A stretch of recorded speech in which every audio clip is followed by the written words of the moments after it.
बंधुगण नमस्कार। सबुठारु एक दुखद परिस्थिति ए राज्यवासी आज की दीर्घ 60 दिन धरी देखुंट।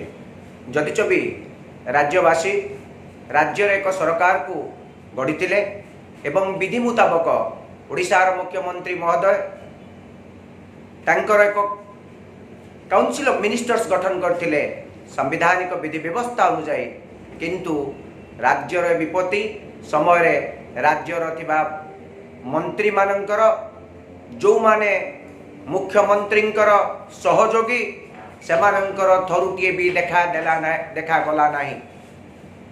राज्यर एभली आपदा समय मान्यवर मुख्यमंत्री किछि 5-6 जन आईएएस ऑफिसर को धरी जदि राज्यर एभली विपत्ति को सामना करि पारुचंती ताले वस्तुत एक बड़ प्रश्न उठुची, ताहले एक मंत्रिमंडल गठन करा जाइथिला काहीकि?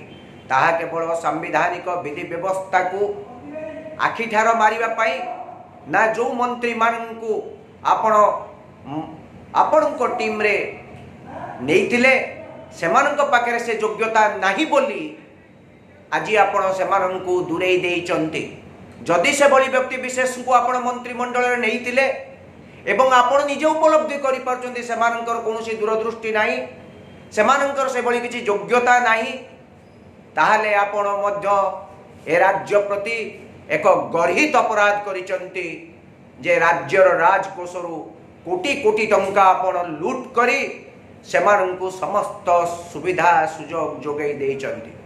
आज राज्यर खटी खिया गरीब चाषी से रिक्शा वालाटीए हो, से ट्रॉली वालाटीए हो, से उठा दुकानीटीए हो, से ऑटो वालाटीए हो, से बस रो कंडक्टरटीए हो कि ड्राइवरटीए हो कि मार्केट रे मार्केटिंग करिकी जीवन बंचौथिबा लोक माने होंतु। ए ओडिशार 4 कोटी 50 लाख लोक बा 4 कोटी 30 लाख लोकंकर कर पैसा रे आपण सेमानंकु समस्त सुविधा सुजोग देले, अर्थात राज्यर विपद समय मंत्री माने निज निज घरे रहिले थरुटिए मध्य राज्यवासी सामना रे बा राज्यर लोक मानकर दुख दुर्दशा रे छिड़ा हेले नाही।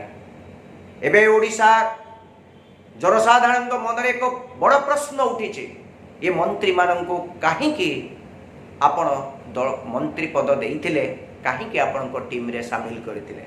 एक द्वितीय प्रश्नटी मान्यवर मुख्यमंत्री महोदय, आपण निजे जेते बेले कोरोना महामारी विपत्ति राज्य रे पड़िला सेते बेले आपणकर मुखपात्र श्रीजुक्त बागची महोदय सुब्रत बागची महोदय बारंबार जेते बेले प्रेस ब्रीफिंग करुथुले बा राज्यवासी को तथ्य प्रदान करुथुले सेते बेले बारंबार कहिचंती मद ए कोरोना समय रे पीबा अनुचित, मद पीले आपणक देहर इम्यूनिटी पावर कमी जीव।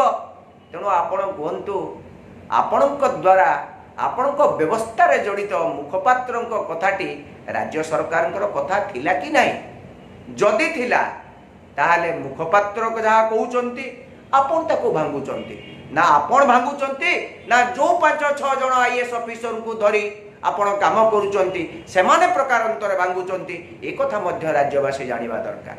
आपण ऑनलाइन रे बिक्री करंतु, आपण सफेई दउचंती जे जो चोरा मद कारोबार को बंद करिया पाई मान्यवर मुख्यमंत्री महोदय प्रदेश कांग्रेस आपण को एक बड़ा प्रश्न।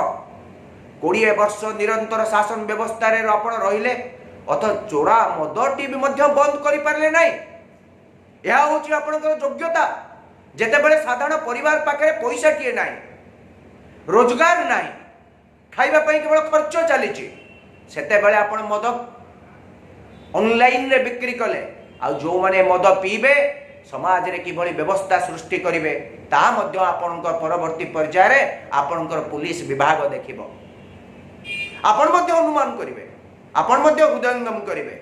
राज्य राजकोषरु केवल मदरु सिंहभाग अर्थ आसुची बोली जदि आपण हृदबोध करूचंती आपण पाखरे अर्थ नाही एवं सेथि पई ऑनलाइन रे बिक्री करा जाऊ मद, ताहले ए राज्यवासी आपण केबे क्षमा देबे।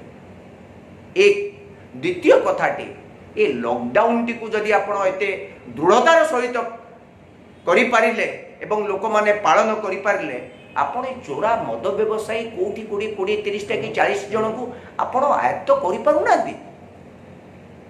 এইটা ଆପଣଙ୍କର ଶାସନ ବ୍ୟବସ୍ଥାର ଯେଉଁ ଇନଏଫିସିଏନ୍ସିକୁ ଦର୍ଶାଉଛି। ତୃତୀୟ ବଡ଼ ପ୍ରଶ୍ନଟି ମାନ୍ୟବର ମୁଖ୍ୟମନ୍ତ୍ରୀ ମହୋଦୟ, ରାଜ୍ୟର ଏ କରୋନା ବିପତ୍ତି ପରେ ପରେ ପୁଣି ଆଉ ଏକ ବାତ୍ୟା ଜନିତ ବିପତ୍ତି ଆମେ ଦେଖିଲୁ। ଆମ୍ଫନ ଯୋଗୁଁ ଆମେ ପୁଣି ପ୍ରଭାବିତ ହେଲୁ। ରାଜ୍ୟର 6ଟି ଜିଲ୍ଲା ପ୍ରଭାବିତ ହେଲା। ଏହି ସମୟରେ ରାଜ୍ୟର ଜଣେ ରେଭେନ୍ୟୁ ମିନିଷ୍ଟର ଅଛନ୍ତି। ସେ କେବେ ବି ମଧ୍ୟ ରାଜ୍ୟବାସୀଙ୍କୁ ଏ ଭାବ ସାମ୍ନାରେ ଥରୁଟି ବି ଆସିବେ ନାହିଁ।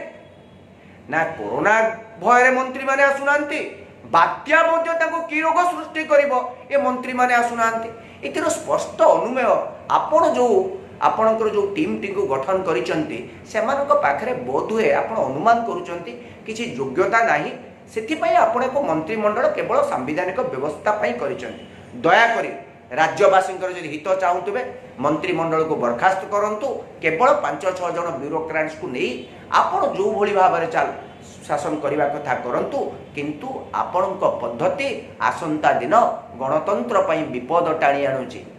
ଆପଣ ଗଣତନ୍ତ୍ରର ବାହକ କି ଗଣତନ୍ତ୍ରର ବିରୁଦ୍ଧାଚରଣ କରୁଛନ୍ତି ତାହା ଆପଣ ଭଲ ଭାବରେ ବୁଝିପାରୁଥିବେ। ଧନ୍ୟବାଦ।